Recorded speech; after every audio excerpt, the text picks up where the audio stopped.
Hello everybody, James here, and it's Ask Dutch Anything, and the Dancing Hat over in Tampa, Florida of University of Dutch is with us as well.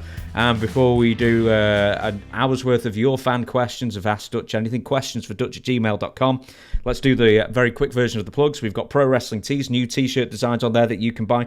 We have Dutch's diplomas that you can buy. We have Dutch's books that you can buy, all signed from Dirty Dutch Mantell with 2Ls at gmail.com. And there are a couple of hats with University of Dutch on them that Dutch will sign for you as well if you make contact with them at dirtydutchmantell with gmail.com. And also there is talk of original or brand new designs of trading cards that Dutch is considering signing and making a line of as well. So if you're interested in that kind of affair, email dirtydutchmantell with 2Ls at gmail.com, and who knows, you might get yourself a signed trading card, vintage or brand new as well. Well, it's entirely up to you, I guess, as well.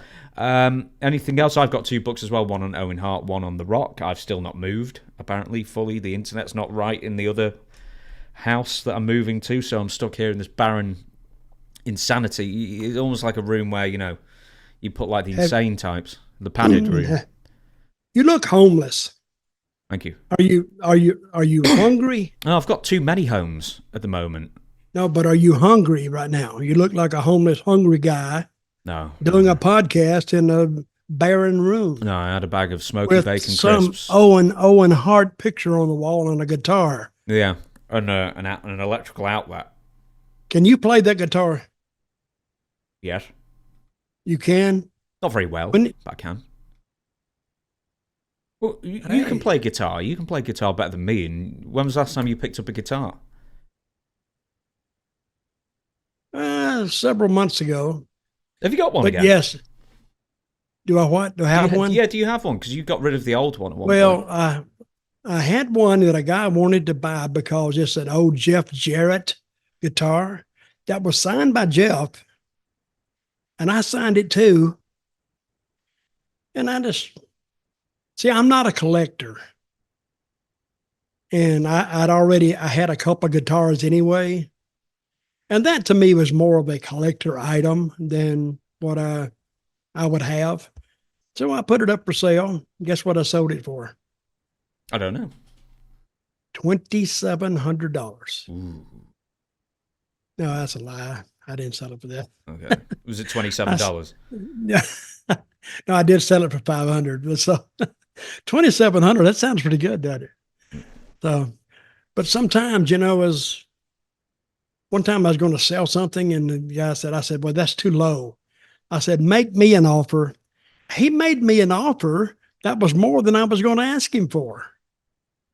I said, okay, I'll do it for you. I wouldn't do it for anybody else. So, but yeah, I do play guitar. And I taught myself to play guitar, not very, well, it's decent, I guess. I could do rhythm and I could do lead on a few songs, but that was about it. But I did teach my nephew to play, and he went on not to read music, and I think that's the best way to learn is kind of teach yourself. He went on to become a trumpet player. No, he did go on to be a music teacher. So he went on to college, took music, and now he runs I think he has a music shop, and he runs a musical. If you want to learn anything, he can teach you there. You need to do some like Zoom lessons for me then, because I never got any better. I can do a bit of rhythm. That's my lot. Bit of rhythm and a bit of crooning along with it. Okay, let me tell you about this. May 10th, May 11th, Evansville, Indiana. Mark it down. Dirty Dutch is going to attend for the first time in like 2 or 3 years. My first signing might be my last signing. I don't know. You never know. And it's the Legends of Memphis signing. And Jerry Lawler will be there. Bill Dundee, Austin Idol is there. Hey, Dutch. He'll be there. Tommy Rich. Hey, Dad. And Handsome Jimmy. Hey, Daddy. Hey, Daddy. We'll all be there. And we're at the National Guard Armory because the Evansville Coliseum is undergoing repairs. We'll be there 2 days. a Friday and a Saturday. Come and join us. Come see us while we're still here. Or it could be called the Legends of Memphis Social Security Tour. It could be that. But hey, I'm gonna see these guys. First time I've seen them in years. Handsome Jimmy has probably been at least 10 years since I've seen him. Idle, more. Tommy Rich, probably five years. And Dundee, maybe 7 or 8.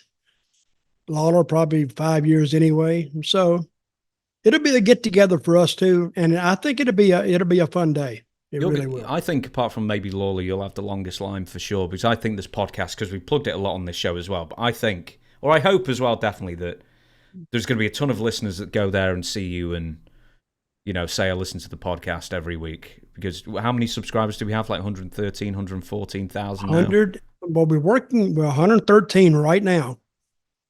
And we're working, of course, we're continually working to get more listeners and subscribers. I think we're closing in on 114. And I'm thinking the other day, 113,000 subscribers. I'm thinking, where in the hell do they come from? But you know what I find? We have a lot of subscribers in other countries too. Where do you find the biggest country that we have fans? Oh, it's the United States about 70%, and then the UK about 10%, and then Canada about 8% or something like that, and then the rest of the world is the rest of the world. But I got one from Africa. Mm. It said the new Thunderbolt. If you could just feel. Okay. Don't you move. Oh, if you move. Right, okay, we're going to do the questions now. Right, questions for dutch@gmail.com. That's how everybody's got in touch with us to send questions in for the Dirty Dutchman, the Crafty Veteran. And this is what Max Mueller has done. Please have Dutch, he says, react to the following clip. So we're going to do just that right now. Okay, well, we see a guy with a military press. Now, who these guys are, or who the referee is, where it is, I have no idea. But just looking at it, I'm surmising, you like that word, that they broke some glass or a fluorescent light in the ring. This must be a hardcore match where anything goes, and the ceiling is about to fall in on top of them. Yeah. And the guy has a military press on his opponent, and the referee he's just there Biased. with a lighter, and he reaches up and he sets the guy's opponent on fire, and he throws him out, apparently to throw him onto something. Let's see what he meets out here. Oh, the old concrete floor, the thing that doesn't give, doesn't collapse, and he's laying there on fire.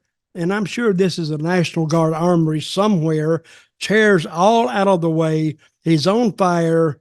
And what do the guys do? Do they run over there and try to help him? Yeah, Let's see. Oh, yeah. And the guys just hold his head like, oh, no. Well, you better get in there and put him out. Right, I'm going to pause this here, right? And just at the middle left, there's a guy lying down on the ring with a sort of white mask on. Can you see him? I can see him. He's just laying down that stretch. He's just like reclining. He's sunbathing. Was he in the match? Kate Winslet in Titanic. Yeah, and there's another fluorescent light bulb laying on to the right of the guy. Anyway. One more time. But the referee sets him on fire, throws him out. He hits the hard floor. Oh, my God. I guess he's moving. And the guy holds his head, runs over there. Oh, let's put him out. And to me, I think if you did that in a building, I think it'd be the last time you were in that building.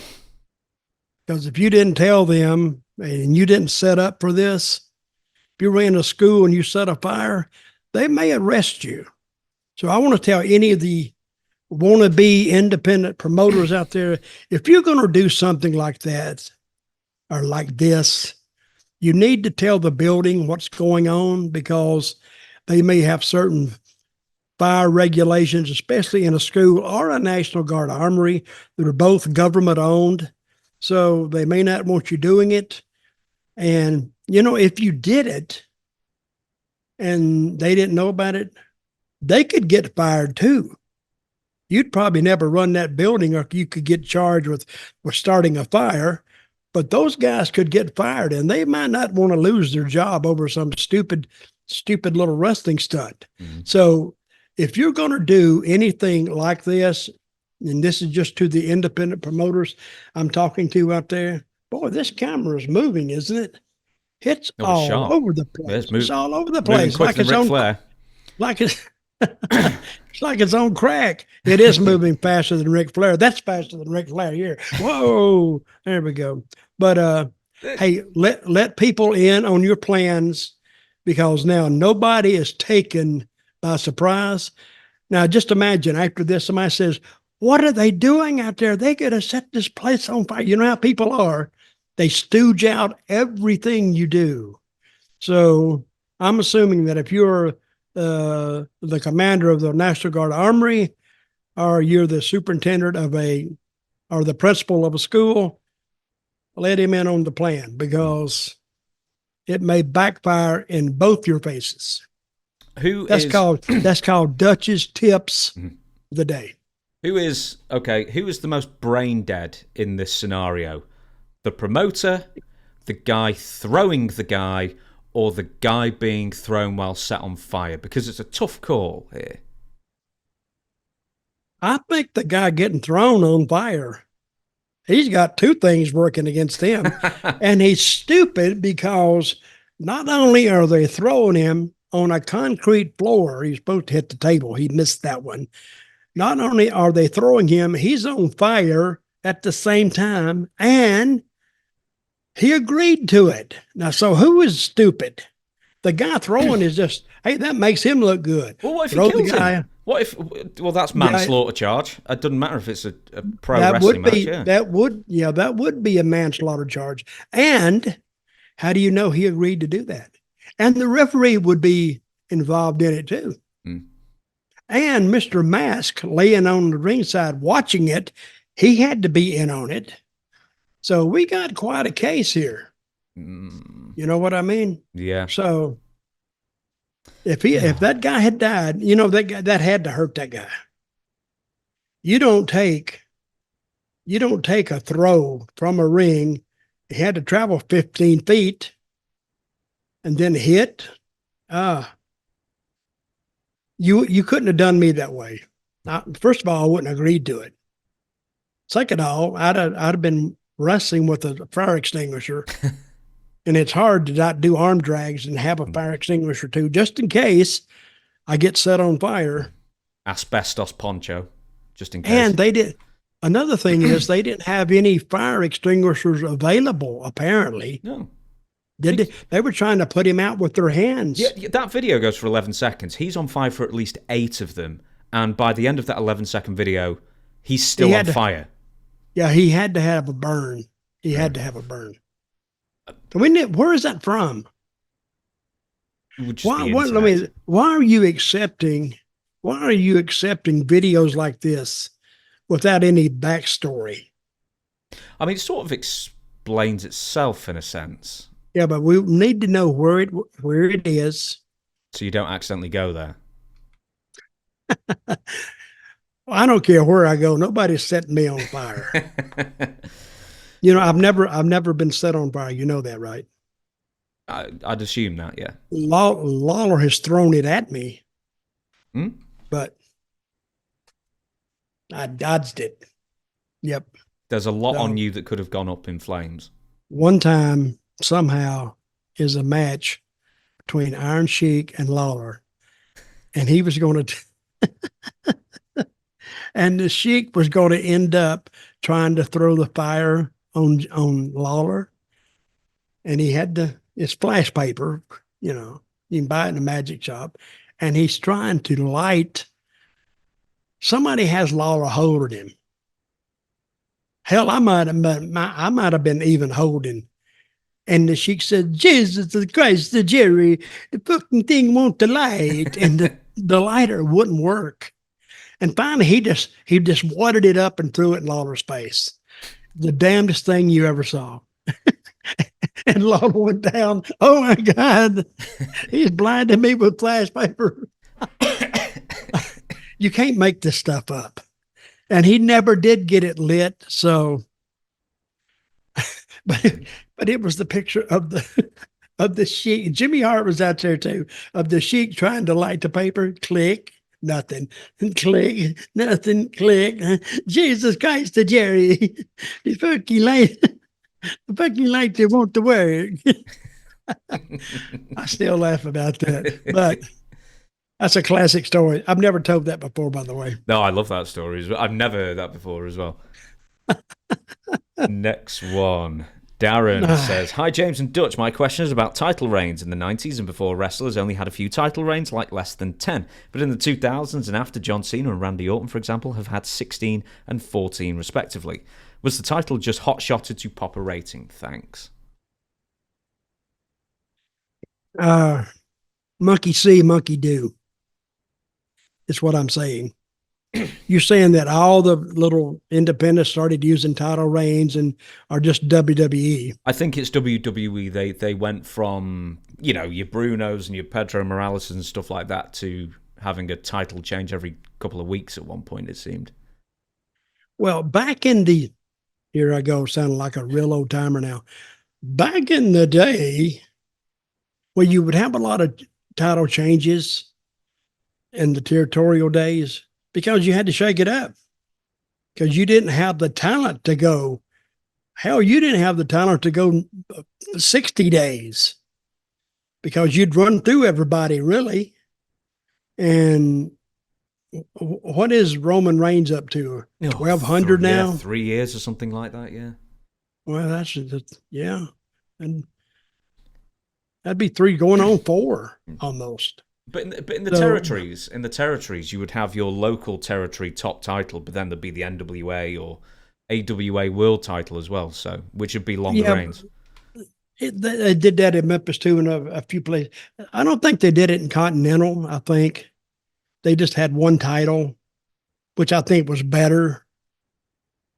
But the other title was actually meant to send. Say you ran 2 shows on one night.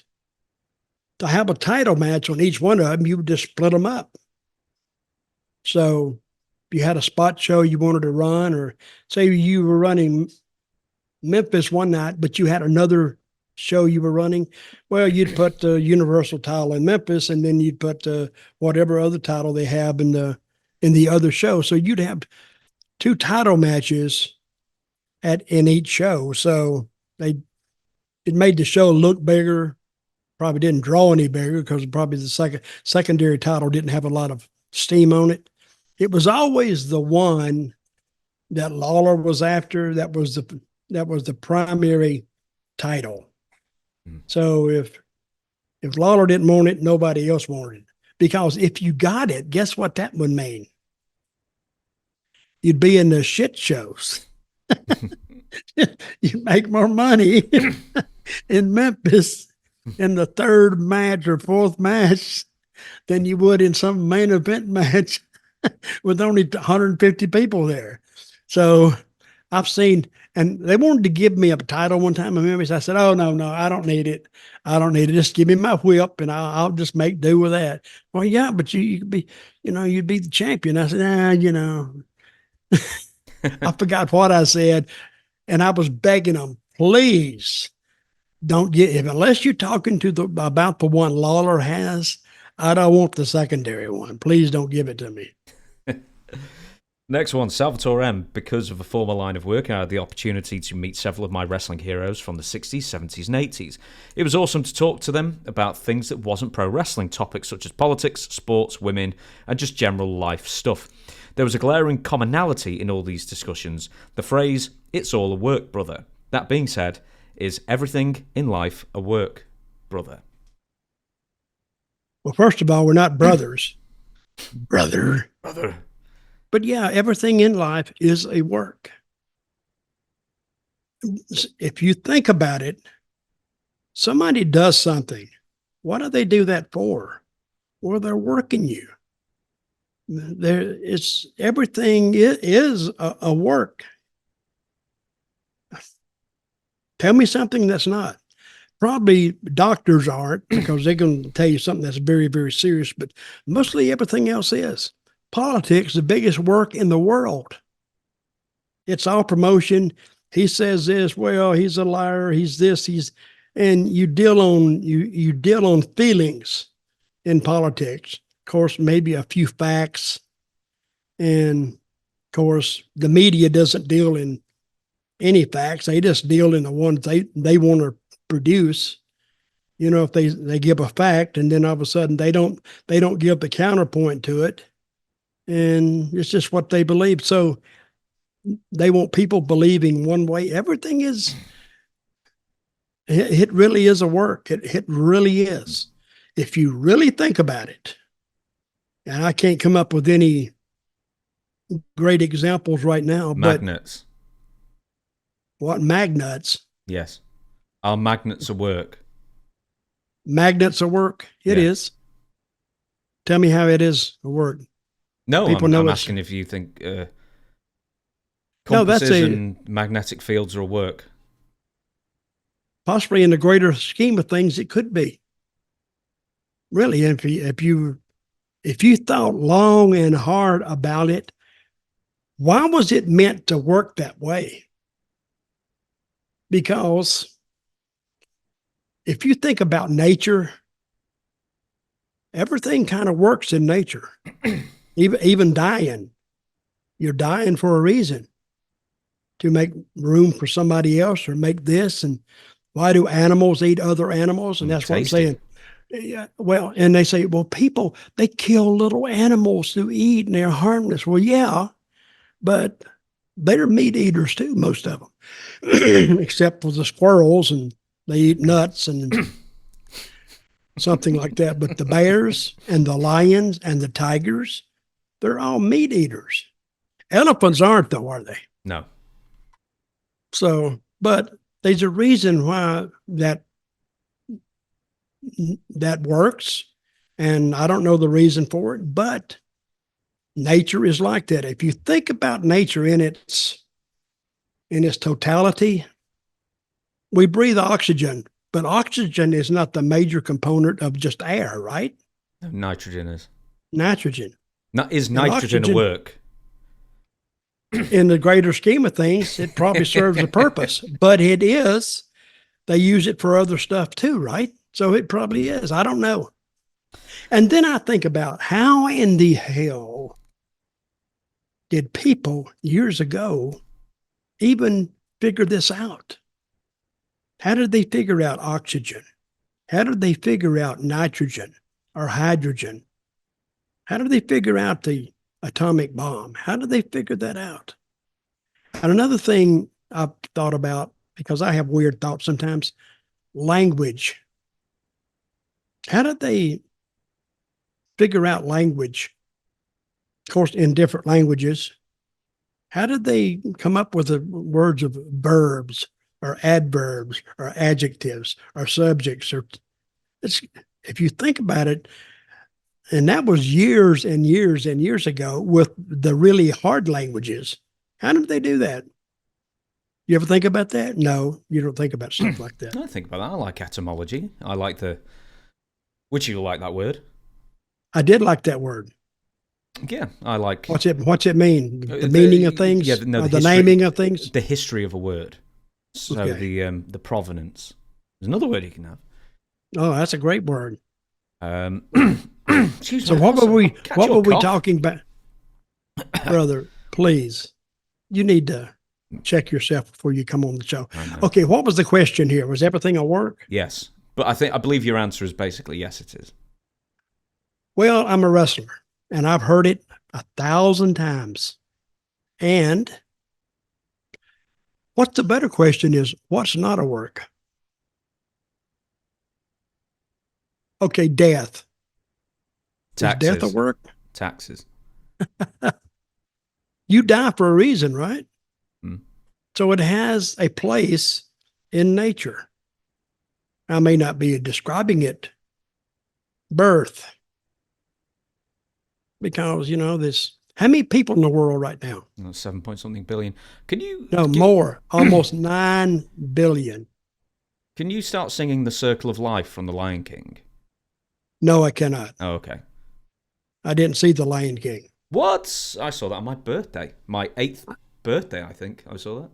Oh, I did see it, but I can't come up with The Circle of Life. But I know what you're talking about. I can't play the song. It's Yeah, okay. there's Well, copyright issues. I didn't expect you to. So you mean you couldn't play the song here? I could, but it'd get demonetized on YouTube. Well, so how would they know you played it? There's content ID. There's automatic stuff that Oh, can. they're listen spying. They're spying. Essentially, YouTube is a work. That is a work. I'll give you that. Right, we're gonna Okay. move. We're gonna move on. Harry, can you give us a lowdown on what JJ Dillon was like as a WWF Vice President of Talent Relations, and how he compared to Jim Ross later in your original WWF run? How was who did you say? Mr. Dillon, James J. Mr. Dillon. How was he as a what? As a talent relations executive when you were working for the WWF in the mid-90s. I don't remember having many interactions with him, really. He would come in and sit down, and I'd say, "Hey, JJ," and he'd say, "Hey, Dutch, how you doing?" And that was about it. I had very few interactions with JJ, really. And even Jim Ross. Didn't Jim Ross have that title too? Yeah, he took over in '96 while you were still there, I believe. Yeah. Yeah. I had very, very few interactions with him. So he asked me one time a question, and I went, "Well, why am I off on such and such a day?" And well, he got all combozzled. It seemed like he said, "Well, we can't book everybody." And I didn't say, well, why did you book so many people? If you can't book them, why did you bring them in? See, WWF wanted everybody to live up there when it started. You've heard that, right? Yeah. And finally, the guy said, "I'm not leaving here. I'm not leaving. I'm not transplanting everything up there to live in an apartment and have double rents or double house note. I'm not doing it." But Vince wanted everybody there around the office, close by, to where if they wanted you to run over to the office, cut a promo or do this, that you would be close by. And I think what knocked that down is the top names wouldn't do it. So right. So I thought that was just for office personnel then, but no, Vince wanted all the wrestlers to move there as well. At one time, and it didn't happen. Now, office personnel, they have to live there because they have to live close to the office. But I think nowadays, they can do Zoom, or they can do, just internet. They could have a separate internet hookup to where if they all got to be at a meeting, they could just do it all off internet now. But that's now, not back 20 or 30 years ago. So you ever seen Titan Towers inside? No, I've never been that far north. The old ones? Well, it's a pretty big building. Even the old one, it was about 6 floors. Might have been a little more, might have been less, but it's a pretty big building. And inside they have a huge studio. And I think Vince has a certain floor that nobody's really allowed to go on unless you have the code or something, or somebody takes you there. But now the new one, I think it is 7 stories. I think it's got all the accoutrements. You like that word? Accoutrements of the old one, but more. So it's a nice building. It really is. And it's being in Stanford. I bet that building is worth 10 million at least, or maybe more. Oh, I'd imagine a ton more.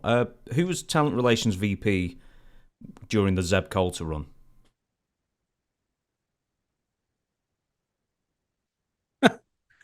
It would seem like that I would know the hierarchy. I guess it was Mark Carano, maybe, but I never had any dealings with him either. Just Really. because you never really complained about anything. I mean, are they there to be complained to? Is that what their job is? I didn't have any complaints. I went somewhere. I had to go to.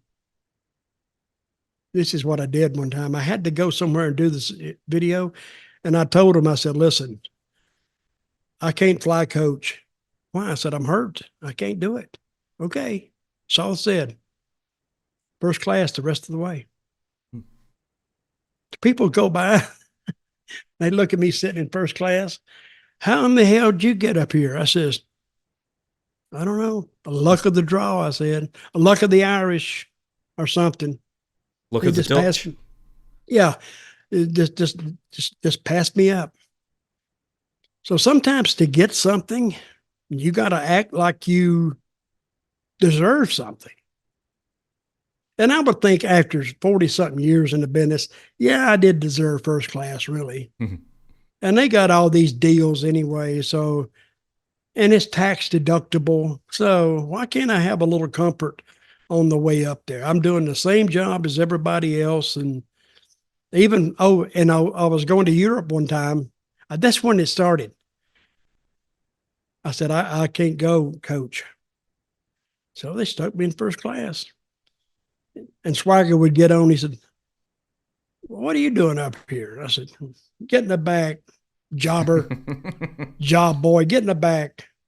And I'd fly first class.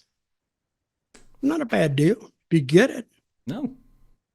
And see, as far as Carano, wasn't Carano fired because he packed up somebody's clothing? Mickey James. But that's the way they send you stuff back to you. They don't pack it up. I mean, neat and all that. They say, here, that's yours, and send it back to them. And it wouldn't be Mark Carano's place to do it anyway. He's the head of the department. Somebody else should have packed it up. And I think Mickey kind of took that as maybe a sign of disrespect, because it must have been really jammed in there. And she said to somebody about it, and then somebody took the ball and ran with it like a wrestling fan complaining about matches or complaining about, what's that girl's name we talked about? That was Maximum Male Model, Maxine Dupree. Complaining about that. Then they decided to do something about it. Ended up firing Mark Carano. But I don't think they ever put him in charge of anything else. And later on, it was Mr. John Laurinaitis. And we saw what little bag of tutti frutti he opened up. Mm-hmm. If you ever speak to Teddy Long anytime soon, ask him for some stories about Mark Carano. What does he say about him? Tell me. Him. I think it's Mark Carano and John Laurinaitis. I think he just hates them both. But he's always got some amusing things to say about them. Next question. Glenn Slater says, hi, Dutch. I came across an interview with David Schultz, and he had a comment about you. Schultz said you were a good worker and had ring psychology, but called you a yes man for the promotion. I'm curious on what your take is on these comments by Dr. D. So we're not going to show the footage itself, but what did Dave say? What did he say? He said I was a yes man. I don't see anything wrong with that. Because how many times have you heard me say, stay in your own lane? I've said it 1,000 times. So if something doesn't concern me, I just agree and go on. And a lot of times, if it does concern me, I just say, okay, and go on. Because when you start disagreeing, unless you really have a hell of a point, when you start disagreeing, now you become adversarial. You like that word? That's a good one. We're using some good words today, buddy. You become an opponent, because I shouldn't do this and I shouldn't do that. And blah, why would we do this? Well, they don't know. They just delivering a message. So just go along with it. So, but David, I guess, he is not a yes man. I'll say that. He'll argue and what the hell and go on. And he's been, I guess, fairly successful with the wrestling business. And he got in a business that he actually was sued him when he got into that bail bondsman business. And he was good at that job because David's not afraid of anything. He'll run in, which is a very, what he's got now. And I respect him because the job he has now, that bail bondsman deal, he's going to run in on some people. He don't know what problems they have. I don't know if he's still doing it, maybe a little too old to do it now. But when you go in, you better be ready to fight. You better have a gun, everything else. To me, I never had cojones like that. If I was going after somebody like that, I said, Mr. Smith, they put this warrant out on you, and I think it would be better if you went with us down to the sheriff's office and had him arrest you. And, well, that's not going to go over good. But David expected that, and he went after him. Yeah, I don't think that's a bad explanation of me. Yeah, I'll just go along with it, and you go along to get along. That's the old saying. So I just went along with their stuff until they went to the point that I didn't like it anymore, and so I would leave. No big deal. It's the most negative spin on putting easy to deal with on, basically. Yes, it is. Yeah. Although, in fairness, you got off light because I think Schultz buried every other single person mentioned. Bill Dundee, Jerry Lawler. So you were the most praised. Well, he hated. Oh, David. I like David. I'd be riding down the road with him. He'd pull out, I swear to God, the biggest gun I think I've ever seen. How you like, and he not one gun, but in his van that we drove around in, he'd have about 3 guns in it.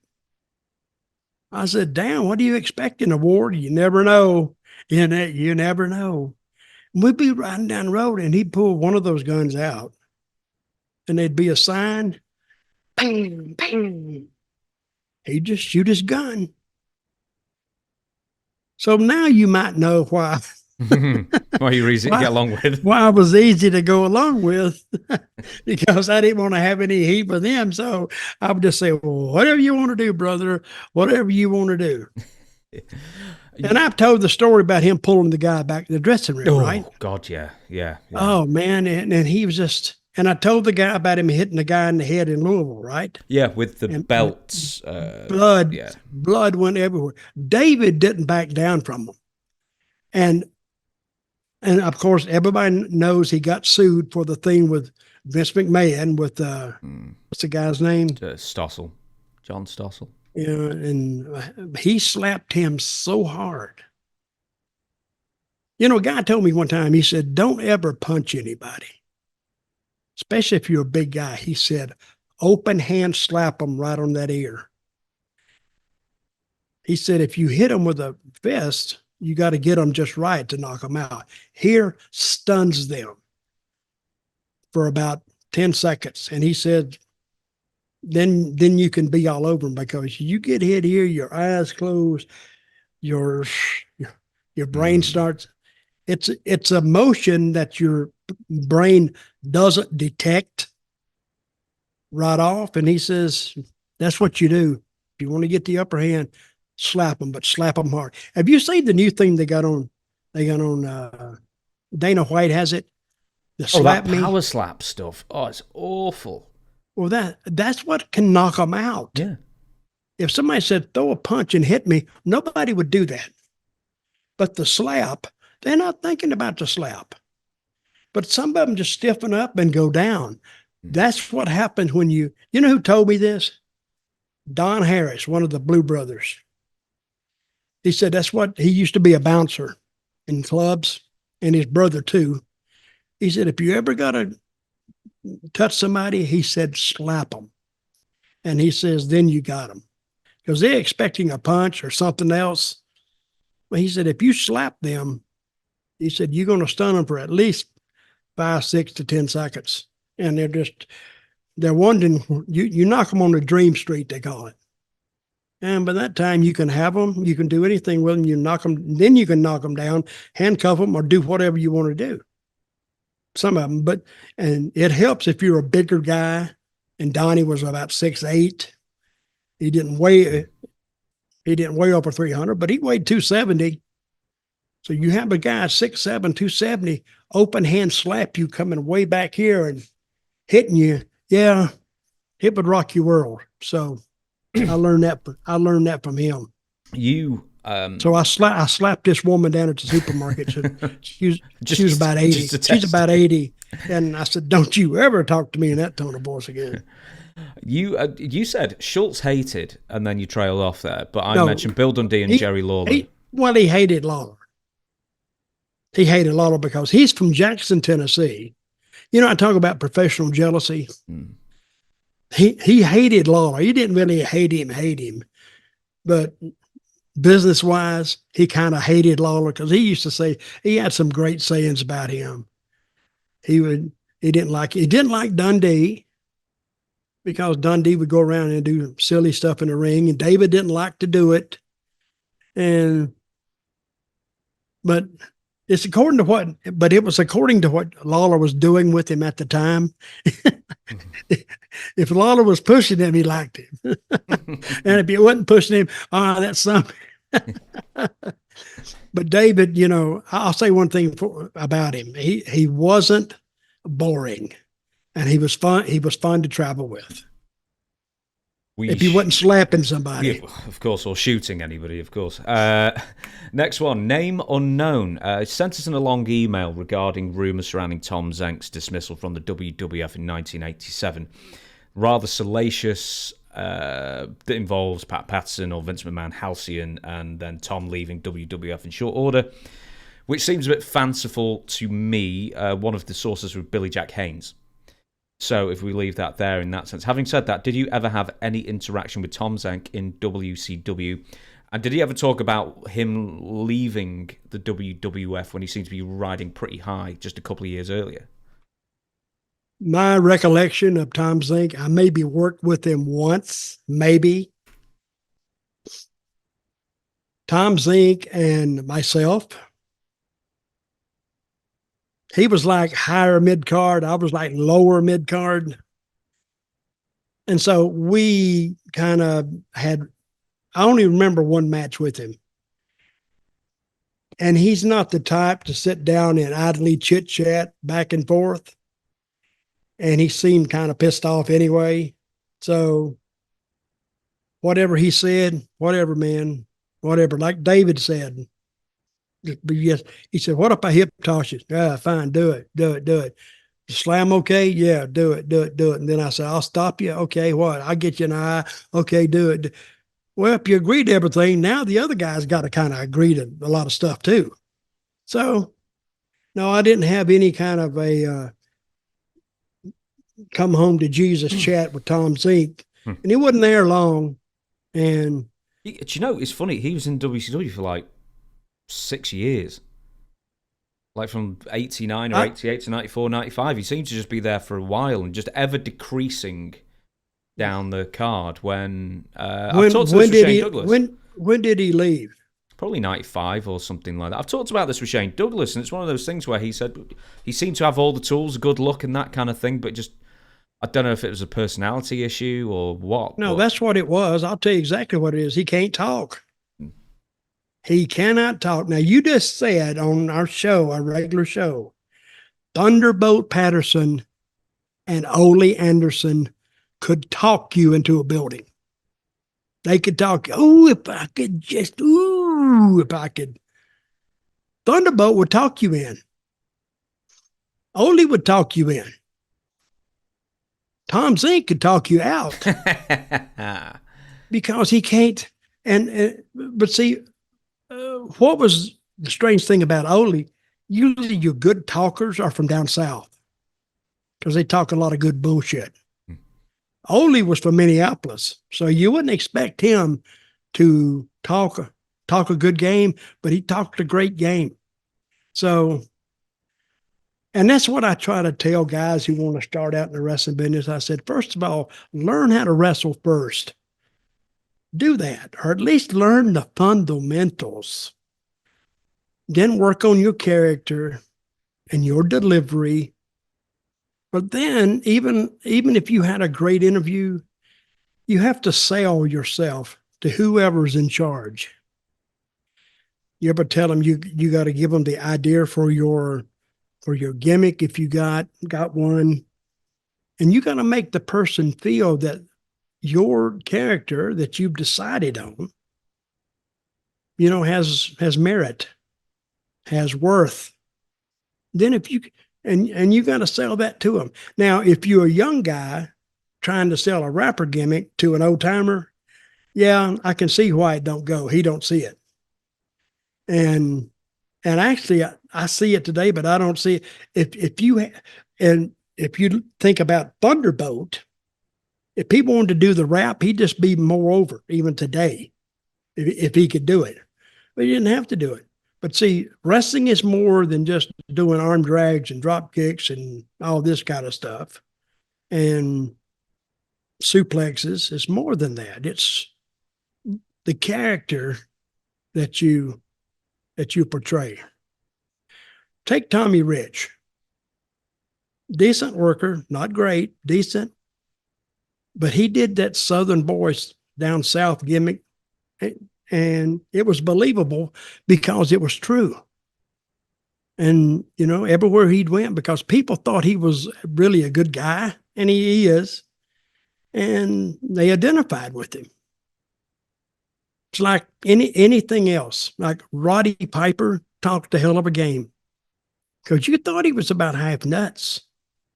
You thought he was crazy, and he sold a lot of tickets. So did Hulk Hogan. Sold a lot of tickets. Now, if you were saying in today's world, can you imagine some guys delivering interviews like they used to deliver?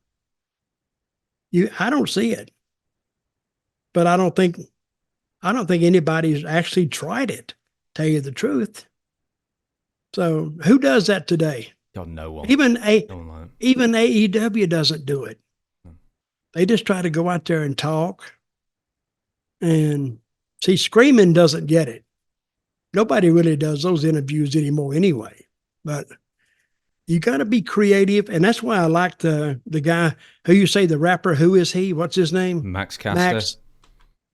That's different. But he only does a short version, which is okay, but nobody else does it. What you going to do when you get in wrestling? You got to find a gimmick or a character that nobody else is doing and go do it. Even if it's a copy of something 10 years ago, but nobody's doing it now, so who are they going to compare it to? Only your older fans. And those are the fans that are more likely to stay with you.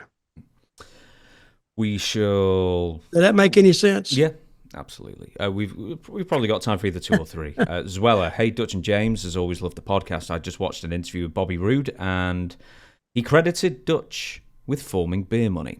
I had no idea Dutch created that. He said it was Jeff Jarrett also, but Dutch was very instrumental in forming Beer Money. So I mentioned this to you, or you mentioned this to me a few days ago. And you just said, I had no memory until I saw that bit of a clip, and then I went, oh, yeah, I did. I'd actually forgotten it, really. Well, we were pushing Storm as a single. We're pushing Roode as a single. And they're both great workers, but and Roode has trouble talking a little bit, getting himself over. And Storm can do a pretty good interview, but we were both trying to push him. And I was on creative, me and Vince Russo, and Jeff Jarrett, and we would sit around and we would think and think and think. But you're pushing two single heels. You're trying to accomplish the same thing with both of them. So one day after my joint and my couple of lines of Coke, I said, "Hey guys," and they went, "Yeah." Okay, take out the Coke and take out the marijuana. I didn't really do that, but I was shooting heroin. But I said, "Why don't we do this? Why don't we take these guys and put them together as a tag team instead of trying to push each of them as separate entities, separate heels? Let's put them together." And they sit there and they said, "That's not a bad idea." So we did. And now we're just trying to go. We put them together as a tag team. I didn't give them the name. I think Beer Money. I think Storm came up with that, the Beer Money. And he came up with riding the little scooter down to the ring, which is made them different. But they had great matches and they got over. So sometimes when a booker has a problem, just back up on it. Sometimes the simplest route is the best route. And then at least get something started or get the people talking about this team and then go from there. See how the people respond to them. And they responded to them right away. So they did some really, really good stuff. They really did. And Beer Money. And I was hoping they would do good. I thought they would do well, but I don't know till you try them. So we tried them. They did well, and they were together, I don't know, for quite a while, I think. Years, and I think. Yeah. How long? Years, I'd say. I think. I'd say too. But they did good, and they got to work as a team. And you remember where I was most of the time when I was in TNA, right? Catering. So I didn't see a lot of what they did. I'd give them the finish, and then I'd go to catering and say, I said, "I hope they can get it done." Did you miss Chris Harris when he left? Because he left for WWE, ended up getting lumped with Braden Walker, and the worst promo. Just I think he just like kept doing promos. I interviewed him with the Braden Walker and was like, "Knock, knock, I'm going to knock you out," or something like that. It was atrocious. But he said, we did 20 takes and that was one of them. I was just making stuff up at this point. And they used the worst thing that they possibly could have. Basically got him under and he disappeared and returned to TNA. Okay. It never really worked out again. He went to WWE directly from TNA? Basically, yeah. Okay. Well, the reason being, that's why he did James a favor. I think if anybody was holding that team back, it would be that gentleman. What's his name again? Chris Harris. Chris Harris. Good guy. But remember in wrestling, when they say, good guy, but here comes the knock. He didn't have any personality. He was a good worker, but there's a lot of good workers out there. You could take a first-year wrestling student that's learning the business. He could learn the moves. It just takes an athlete to do that. But for the interviews, for the pulling you in on the interviews, for hooking you with the interviews, that wasn't Chris's strong point. So when Chris left, we were looking for something for James. Now it's coming back to me. And that's when we decided to put him, because James was used to a tag team. Mm-hmm. He wasn't really used to single work. So when we brought Bobby Roode in, they clicked. And James went up there and he kind of bombed out, because this is what happened to, I don't know this for sure, but Jamie Noble told me they were doing a rehearsal one day, and Jamie Noble wanted to get in. He didn't know James. He wanted them to get in the ring and go through this. Are we talking WWE here? Because it's Chris Harris. I'm sorry. Yeah. Chris Harris. Well, I've been hit on the head a couple of 100,000 times. So Chris Harris. But when they took him up there, they wanted him to go and rehearse a segment. Jamie Noble did. And he said, no, I don't rehearse. He said, what? I don't need to do that. Well, he flatly I heard, now I'm not sure of this, but I heard he said, no, I'm not going to do it. And that was the end of him. So when he finished up about, I don't know, he wasn't there much longer. Or if he signed the contract, they pulled that back. I don't know what happened. But he didn't have their faith. Now, see, we were talking about I was a yes man. If they'd have told me we need to rehearse, I'd say, okay, let's go. Don't argue with them and don't say, I'm not doing this and I'm not doing that, because they're the bosses. They're the ones signing the checks. So go ahead and try to make everybody say, don't be slick oil on the floor. I mean, just go ahead and go along with it. And I think if you talk to a lot of old timers in a lot of businesses, they'd say that's the best way to do it. Don't disagree. Don't become a bigger cog in what they already are trying to loosen up. Just go ahead and try to contribute is what I'm saying. Mm-hmm. Don't say, no, I'm not doing that. And when he told Jamie said, okay, don't do it then. And then all he did is go back and he told Vince, he said he doesn't rehearse. And Vince says, oh, okay, that's all you got to do. That little bit right there can get you fired easily. We'll ask either one or two. We'll see how much time we have. This is the one that I know you've got an answer for. Abe Achenbach, Kent, Ohio. Dutch was working the announcers table for what many view as the worst wrestling event ever, Heroes of Wrestling. Not for your commentary, though. But I think he was involved with one that was infinitely worse. JCW Legends and Icons by Insane Clown Posse. Dutch wrestled a 2.5-minute six-man tag team match. Oh, my God. Which was actually one of the better matches that night, and I assume that was a decent payday, especially for only working less than 3 minutes. Almost all of the matches were a few minutes long, and the audience was booing or silent for the entire show. And most of the wrestlers were so far past their primes that they didn't absolutely belong in a ring. What were ICP thinking?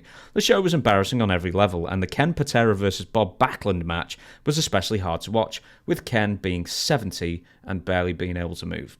What do you remember of this show, and what are your thoughts on the entire debacle? All the best. I wish I'd have had a camera, a video camera, because thinking back on it now is like a dream. It's like a nightmare. Well, not like a nightmare. It was just a bunch of weird segments, not only in the ring, but in the back. Just like a bunch of weird segments, like it's dark and they got a light on.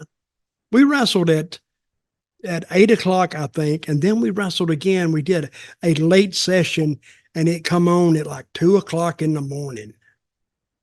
So I wrestled the latest match I'd ever wrestled and the earliest match I'd ever wrestled at the same time. It was over about 4 o'clock in the morning. Those people were so ripped out of their minds watching it. And sometimes it'd be dark out there and they took a spotlight and they would just spotlight all over the crowd. It didn't make a damn bit of sense. So, but they were doing it. They were paying me. Remember, go along to get along. And I said, do it. I don't care. So we had a 6-man tag and the guy called me up and wanted me to do it, but he said, we'll pay you this. I said, well, hell, I won't come then. Why? I said, I'm not coming for that. He said, what would you come for? Do you know who was in it? I've just found who was in it. And it was a 5-way match, apparently. It was my little buddy, Black Brickhouse Brown. Black Who House else? Brown. Austin Idol. So he won, unsurprisingly, because he don't do the job there, Daddy. Doug Gilbert and you and Coco Beware. And I put it together. Because for me to get my money, the guy said, well, will you help me put it together in the back? I said, yeah, you give me my money, I will. Because it's not a lot of hard work. So I'm thinking, okay, Austin Idol is here. Hey, Daddy. And then you had who? And yeah, Idols, and Coco. I'm trying to think who my partners were. No, this was a 5-way, so no tagging. No, we had 6 in it, didn't we? No, it says 5-way. Well, okay. Okay, it was a 5-way. That's how much I remember it. You know what I told them who to beat? You? Beat me, and I don't have no bitches and no griping. Why they beating me, man? We was up in the middle of goddamn nowhere, up in Indiana or somewhere. The town had 300 people in it. We had with a bunch of juggalos out there that were stoned out of their minds. And all of a sudden they would look at the ring and they'd just see a bright light, and they couldn't stand the bright ring lights, a light being that. Nobody was going to remember this. Or not. Just beat me, guys, and let's go. And let's do it in the quickest way possible. Let's get in the ring. Let's all start fighting. And the people didn't see much of me. We all disappeared into the crowd. Then we'd wait for the spotlight to come, see our next step. And then we'd go back.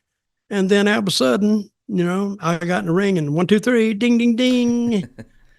and then we left. I had Idol beat me, I think. So, and then we come back and that was it. That was the match. And there's nothing to say, oh, let's go do it again, because it was the damnedest cluster I've ever seen in my life. Really. But there was my money. Okay. Get in the car. Well, I actually rode up there. Guess what I rode up in there in? A limousine. Mm. Oh, yeah, a limousine. Somebody said, hey, I can get this limousine and we can pull up. I said, well, Kenny get Bolin it. who rents it for you, was it? It wasn't Kenny Bolin. It was some other guy that worked I think he worked at a funeral home. It gets weird. And he had use of the limousine. So it was a... Sure it wasn't a hearse. Did it have like one great big seat? It wasn't a hearse. It wasn't a hearse. It was the big limousine that the family rides in. Oh. It is not the hearse. But I rode in a hearse too. We'll tell this story another time. I rode in a hearse all the way to Memphis. But we'll tell that at another time. I'm writing it down for next week. But we all rode up. It was me, and it was a friend of mine that I was training. He did a Bruiser Brody lookalike. Great guy. And he was a musician. And we had Doug Gilbert was in there, I think. And Brickhouse met us there. And Road Dogg was there. I remember Road Dogg was so effed up when he got there. I was trying to hide him out, go over there in the corner and sit down. And we got there kind of late because we're out in Indiana at like 1 o'clock in the morning. And we couldn't find how to get this place. We weren't on the earlier show. We was on the late show. So we pull up, and how can you they had like 20,000 people there.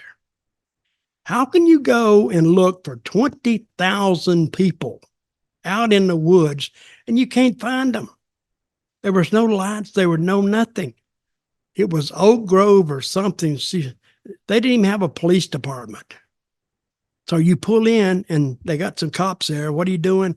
Oh, we're performers. We're okay, go ahead. And they didn't check you for drugs or anything. And I finally found out how they got the drugs in there. All the drugs were sold after you went in.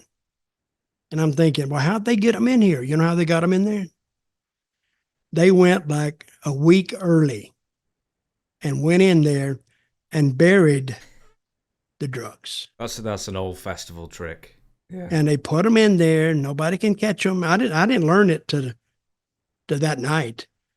And then when they get there, they just dig the drugs up and start selling them.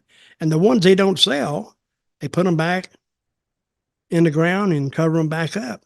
So when they leave, you don't catch them with nothing. But they were catching people leaving with the drugs on them. I says, and they loaded the jail up that night. But all they were going to do was just fine them and let them go anyway. And so they made some money because they was mad at the festival anyway because it was on a private farm, and they didn't rent anybody that anybody could make any money on. So they were kind of pissed at the festival anyway. But it was crazy. So I wish I'd have had I think I wrote about it in one of my books. I forgot the name of the chapter, but it was wild. We haven't But forgotten Road the name of Dog, the book.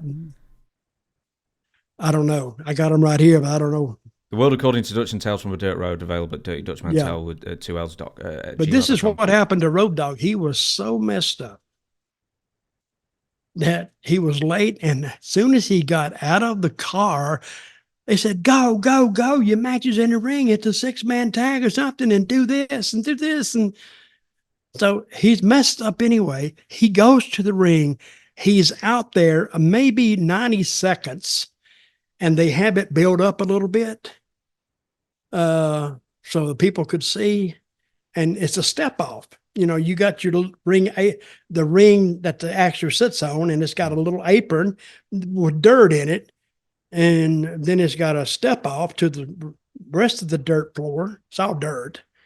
He stepped off early and hit his knee on one of those 2x4s. And they had just took him out there. Somebody took him out there. Said, "Okay, there's the ring. Get in there." So he got in there and they started having it. And then he got hurt. I swear to God, about 90 seconds later, they're bringing him back. I know he'd cut his knee bad. So he pulled it down, and for the rest of the night, of course, we didn't have a doctor, none of that stuff that could help us in case we had a heart attack or something. There was no doctor back there, and somebody taped it up and new skinned it together.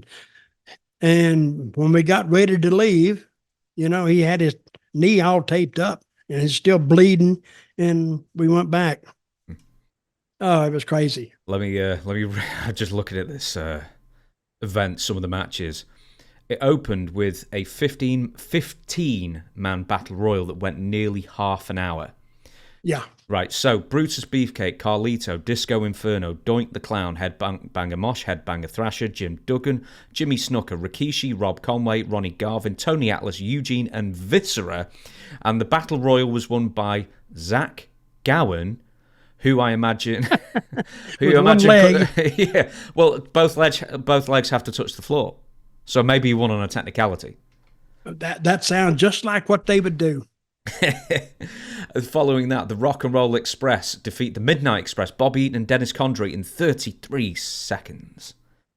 So that must have been that was a Dennis Condrey finish. Yeah.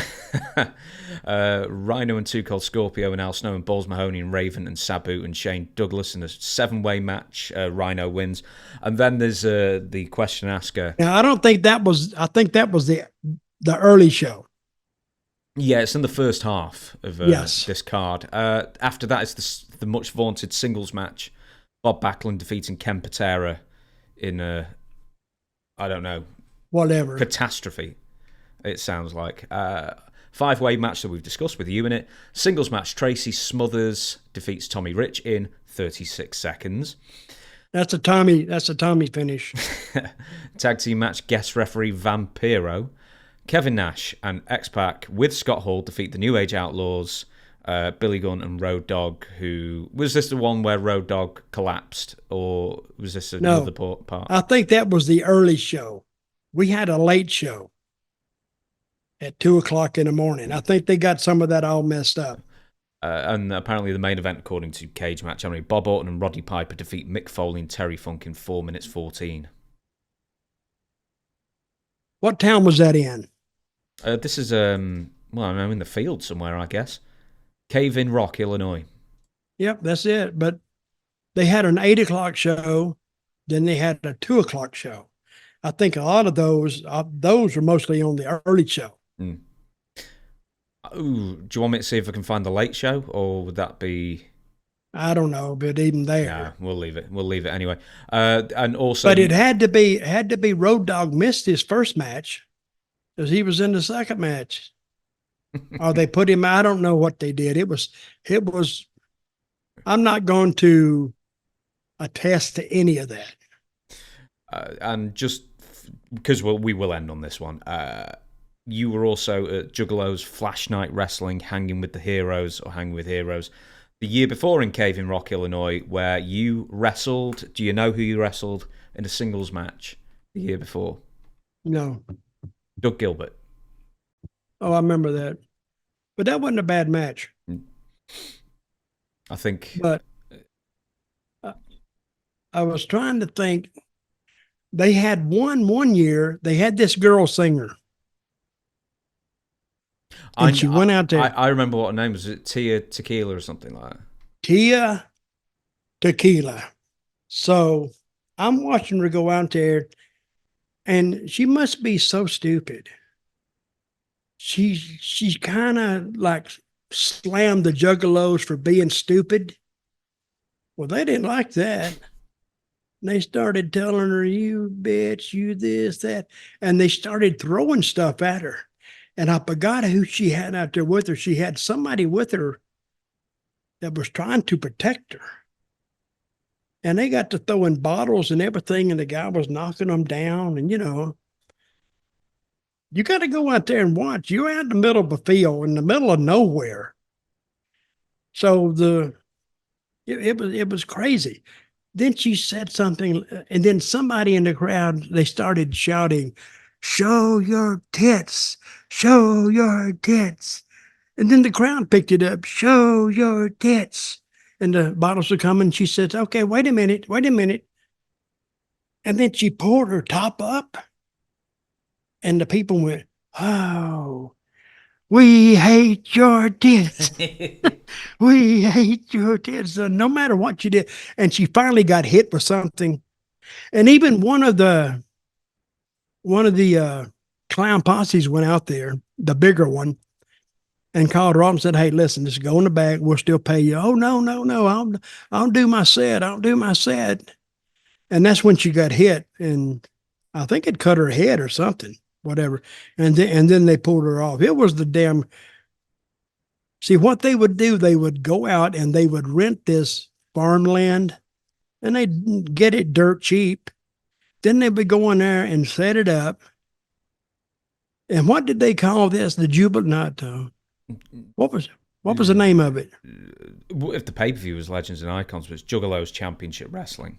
Yeah, and that's like the gathering of the Juggalos. Oh, the gathering, and that was the damnedest thing. Like I said, I wish I had a camera, and they probably had a camera because this would sell. I mean, it's the craziest shit. I think some of the craziest stuff I've ever seen around a wrestling match. Do you think? Oh, good. The entire video's out on YouTube. So it's JCW presents Legends and Icons Gathering of the Juggalos. So someone needs to hunt that out and watch it. What year was it? I don't know what this video was, but the year you had your 5-way was 2011. Very, very quickly, because we're sort of going over time on this as well. Wrestling quality-wise, what was worse, Heroes of Wrestling or the Juggalo Gathering? Oh, the Juggalos. Worst wrestling event ever, quality-wise? I think so. And then the other one is not far behind. Right. I've been on some stinkers, believe me.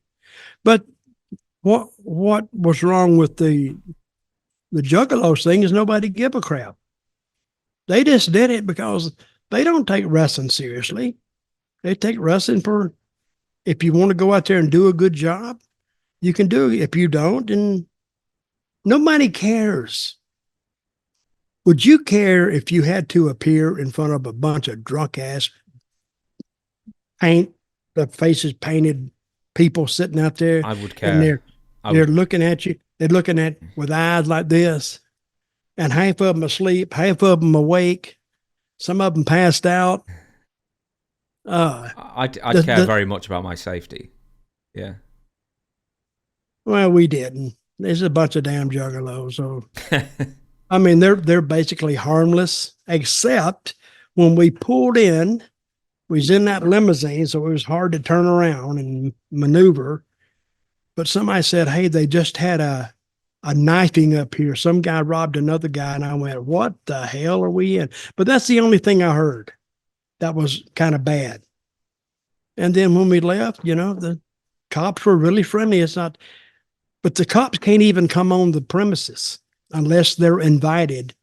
And nobody invited them. That's why they could openly sell drugs. I went by a table one time. It had just a bunch of drugs. I still got a picture of it. You just got drugs like marijuana just laid out on the table and the prices, because the cops can't even go on the property unless they're called on the property.